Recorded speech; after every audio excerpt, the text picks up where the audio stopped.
भाइयों, सबसे बड़ी बात, जहां मैं खड़ा हूं, कभी किसी ने सोचा नहीं होगा कि इस जिले के अंदर भी ईडी आएगी।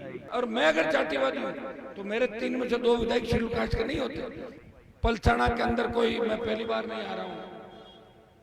पार्टी बनाने से पहले जब मैं विश्वविद्यालय के अंदर राजनीति करता था, उस दौर से लेकर आज तक सीकर यूनियनों का ऐसा कोई गांव नहीं होगा जहां कहीं न कहीं मेरा कनेक्शन नहीं।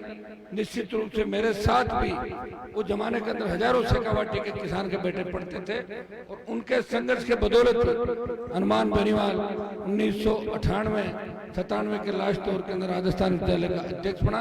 उसके बाद लंबा संघर्ष मैंने राजस्थान के अंदर किया और सीकर की जब हुंकार रैली थी तब मुझे याद है कि आप हजारों लाखों की तादाद के अंदर अपने अपने साधनों से सीकर पहुंचे और देश में संदेश दिया कि हनुमान बेनीवाल के साथ हम इस हुंकार के माध्यम से सत्ता पे कब्जा करेंगे। तब 18 के चुनाव थे, उस रैली का परिणाम ये हुआ कि डरी हुई वसुंधरा सरकार ने कर्ज माफी के लिए जो देश में हवा चली, नागौर बाढ़ में सीकर के बाद कर्ज माफी आंदोलन को हवा मिली। 50,000 नौकरियां, स्टेट हाईवे टोल मुक्त और 5 हॉर्स पावर की बिजली माफ अगर हुई तो आपके संघर्ष के परिणाम राजस्थान की सरकार चुकी। आज हालात क्या है? सत्ता संकल्प, व्यवस्था परिवर्तन। क्यों आवश्यकता पड़ी? सत्ता से ही व्यवस्था बदल सकता है। और भाइयों, आप ये बताएं, कांग्रेस बीजेपी बड़े दल हैं, लगातार लंबी लड़ाई लड़ रहे हैं।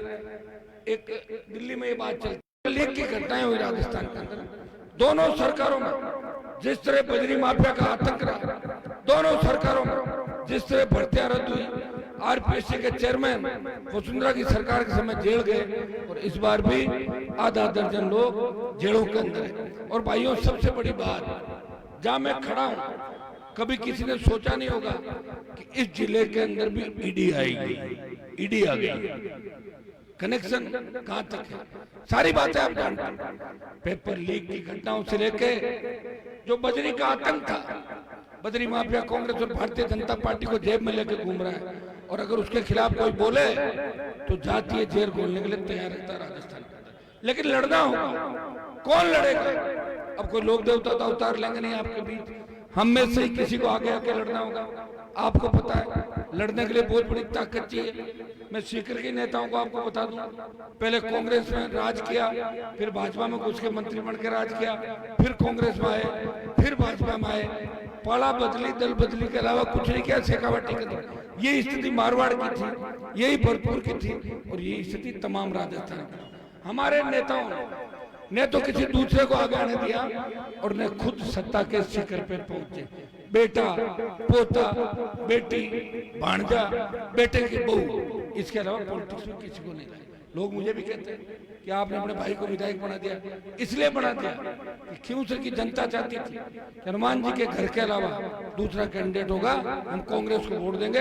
जनता का उम्मीदवार बनाया और मैं अगर आरएलपी क्योंसर में हार जाता तो फिर आप लोग मुझे थोड़ी मानते। इसलिए बचाने के लिए जनता को उम्मीदवार के रूप में लड़ा था।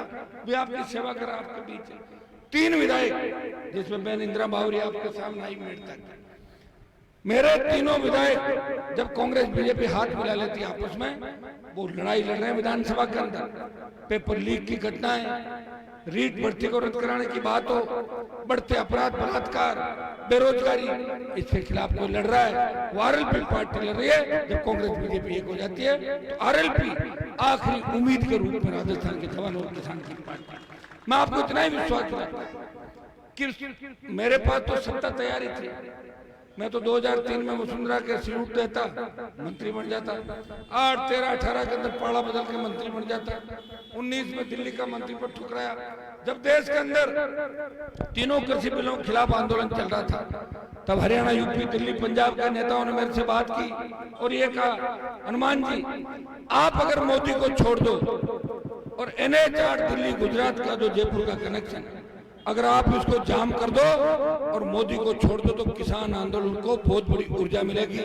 भाइयों, सत्ता नजदीक थी, कैबिनेट मंत्री के पद को छोड़ के इस किसान कौम के लिए कोई सड़क पाया, वो नागौर का सांसद था तो उत्तरी भारत के अंदर अकेला किसान कौम की लड़ाई लड़ रहा था। जब अग्निपथ आया, जिस शेखावाटी की धरती पे मैं खड़ा हूँ, सबसे ज्यादा आर्मी के अंदर शहादत दी शेखावटी के किसान के बेटों ने 62-65-71 कारगिल की लड़ाई, या आजाद हिंद फौज सुभाष चंद्र बोस की आजाद हिंद फौज के अंदर भी शेखावटी के किसान के बेटे अंग्रेजों के जमाने के अंदर लड़ाई लड़ा करते थे। ये वीर भूमि है, ये सूरवीरों की धरती है। हमें राजनीतिक सूरवीरता दिखानी है। जब सेना को ठेके पे दिया, देश का कोई सांसद नहीं बोला, लोकसभा के अंदर बोला, ऑल पार्टी मीटिंग में 2 लाख जवानों की जोधपुर में रैली करके कहा, मोदी जी आ रहे दिल्ली की तरफ, रोक के दिखाना, दिल्ली में घुसेंगे। और डरी हुई भाजपा ने यह किया कि पहले 25% अग्निवीर एडजस्ट करने की बात थी, अब डरी हुई बीजेपी बोली कि 50% को रख लेंगे और 50% को नहीं रखेंगे। अगर चुनाव से पहले आप एक बार दिल्ली की ओर कूच कर दोगे तो निश्चित रूप से अग्निपथ भी वापस होगा। आपने देखा होगा पंजाब के अंदर एक अग्निवीर शहीद होता है, उसकी बॉडी एम्बुलेंस के अंदर लाई जाती है। यह कितना बड़ा अपमान है हमारा। कौन लड़ेगा आपके लिए? मैं दूसरी जातियों के नेताओं से भी पूछना चाहता हूँ, अरे बयान वीरों, क्या बयान ही दोगे इस बात का कि हम शूरवीर हैं, लड़ाके ये है वो है, आओ मेरे साथ लड़ने के लिए। कौन मना कर रहा है? क्या तुम्हारी जातियों में फौज में नहीं है सैनिक? वो भी चिंता करते होंगे कि हमारी जातियों के नेताओं की जंग लग गई क्या?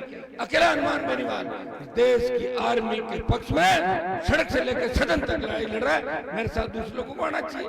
और मैं अगर जातिवादी हूँ तो मेरे 3 में से 2 विधायक शेड्यूल कास्ट के नहीं होते। बल्लभनगर से लेकर सरदार शहर तक जो उपचुनाव है उसके अंदर आरएलपी ने उपस्थिति दर्ज करा के संदेश दिया कि राजस्थान का अगर तीसरा दल है कांग्रेस बीजेपी अगर जिससे डरती है, राष्ट्रीय लोकतांत्रिक पार्टी है, तेजी से किसान और जवानों का दिल जीतते हुए इस रथ के पहिए के साथ आगे बढ़ रही है। ज्यों ज्यों रथ का पहिया आगे बढ़ रहा है, कांग्रेस बीजेपी की सूची रोक रही है। सूची 17 को आ रही थी, 20 चली गई। बीजेपी में मंथन चल रहा है। कांग्रेस बीजेपी में टिकट मांगने जाते हैं नेता, उनको दोनों पार्टियां पूछती है, आप ये बताओ आरएलपी वालों की क्या स्थिति वहां? कांग्रेस बीजेपी आपस में डरी हुई, वो राष्ट्रीय लोकतांत्रिक पार्टी से डरी हुई है। इसलिए आप मुझे ताकत दें, मजबूती दें। मैं विश्वास दिलाता हूं कि सत्ता के शिखर पे किसान कौम का कब्जा होगा। हम शेड्यूल कास्ट के, अल्पसंख्यक, ओबीसी के भाइयों को साथ लेके नए राजस्थान का निर्माण करेंगे, आपके सपनों के राजस्थान का निर्माण करेंगे। बहुत बहुत आपको धन्यवाद। जय हिंद।